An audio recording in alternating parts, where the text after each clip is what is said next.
Every year, the US logs about 7,000 venomous snake bites. Almost 40% of those, this snake's doing. And unlike its rattling cousin from last episode, this one doesn't rattle, doesn't hiss, doesn't warn you at all. Meet the Copperhead. In this video, we're covering everything you need to know about it. We'll follow its life from birth to adulthood, dig into its natural habitat, and figure out just how dangerous it really is. What actually happens to your body if it bites you? And the big question, should you even consider keeping one at home? It's called the Copperhead for a reason. That copper-colored head is visible from a distance, even before you notice the pattern on its body.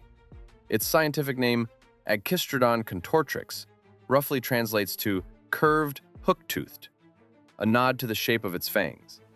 And this isn't some rare backwoods creature. Its range is one of the widest of any venomous snake in the US, from the Florida Panhandle up to Massachusetts and west to Nebraska, across 25 states.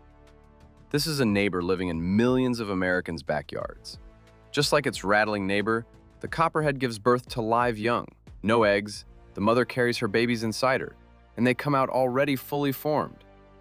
A single litter can be anywhere from 2 to 18 snakes, averaging 4 to 9. They're born in late summer or early fall, about 8 inches long, and from the very first minute, they're on their own. Fangs working, venom active, instincts fully loaded. But there's one thing that makes a newborn Copperhead unique among American snakes. The tip of its tail is bright yellow, almost neon green. And this isn't just decoration, it's a hunting tool.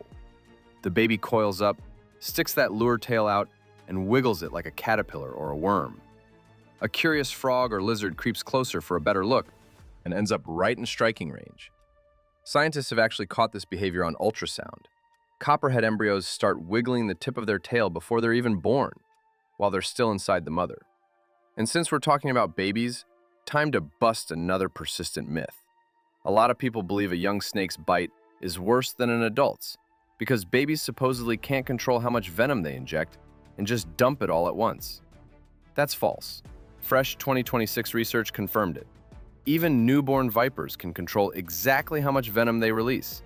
It's called venom metering, and it works from day one. The truly dangerous bite actually comes from the adult, simply because it physically carries more venom in its glands. So why does this snake bite more people than any other in the country? It's not aggression. The Copperhead is actually a pretty laid-back animal. It comes down to two things. First, camouflage. That hourglass pattern on its body, brown and copper bands, blends into fallen leaves so well, you could step right next to one and never see it. Second, and even more important, instead of slithering away when a human gets close, the Copperhead just freezes. No hiss, no coiled-up warning stance, no rattle, just silence. Nearly perfect camouflage, nearly total silence. That combination, invisibility plus refusing to retreat, is exactly what makes it responsible for almost 4 out of every 10 snake bites in the country. Here's the good news. If you're unlucky enough to get bitten by a venomous snake in the US, the Copperhead is honestly about the best of the bad options. Its venom is hemotoxic, just like the rattlesnakes, but it's the weakest of all the pit vipers in North America.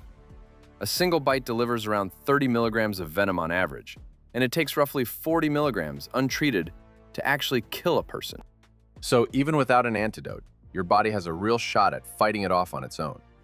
And about a third of defensive bites are completely dry, no venom at all.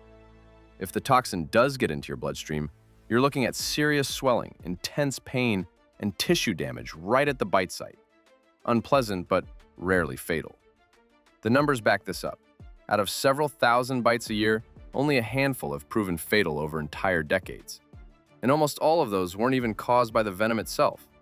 They were allergic reactions, basically the snakebite equivalent of a bee sting allergy. Weakest venom doesn't mean harmless, but it's definitely not the worst hand you could be dealt. And now here's the twist nobody sees coming. Researchers at the University of Southern California isolated a protein from southern copperhead venom called contortrostatin. In experiments on mice with breast cancer, this protein suppressed tumor growth by 70 to 80% and cut the spread of metastasis to the lungs by almost 90%. The exact same venom that destroys tissue at the bite site can, in the right dose, choke off a tumor's blood supply and stop it from spreading through the body. This is still mouse model research. Human trials are a long way off, and the lead researcher himself admits you'd basically have to milk venom from every copperhead on the planet to treat just one person. But one of the scariest venoms in North America somehow ended up on the list of tomorrow's potential cancer treatments. Venom that hurts you. Venom that might heal you. Nature clearly has a sense of irony. Even so, you can still end up with a solid hospital bill.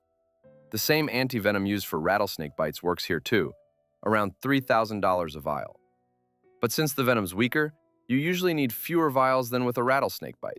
Final bills here typically run in the tens of thousands rather than the hundreds.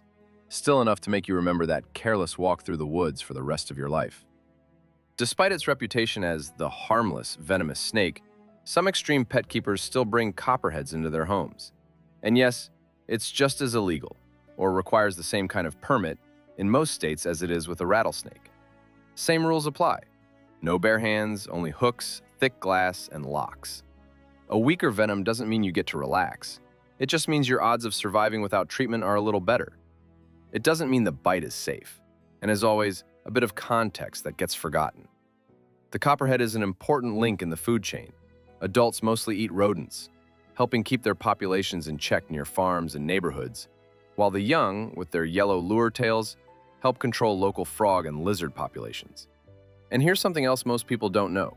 The copperhead is normally a committed loner, avoids other snakes, hates company.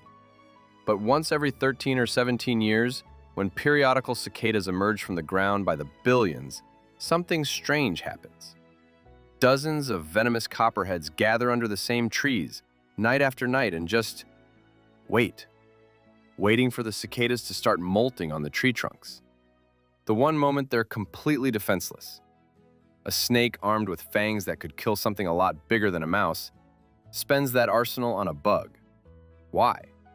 Herpetologists say it's the exact same logic behind why we grab fast food. Cheap, easy, and cicadas actually pack more protein than a mouse does.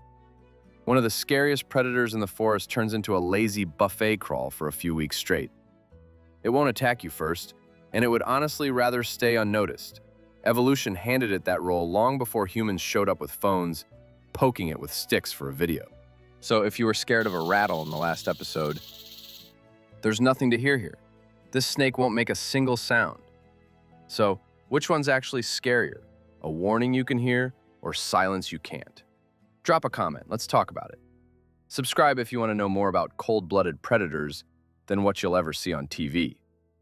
Next episode, America's most popular pet snake, the ball python. This has been Snake Insider. See you next time.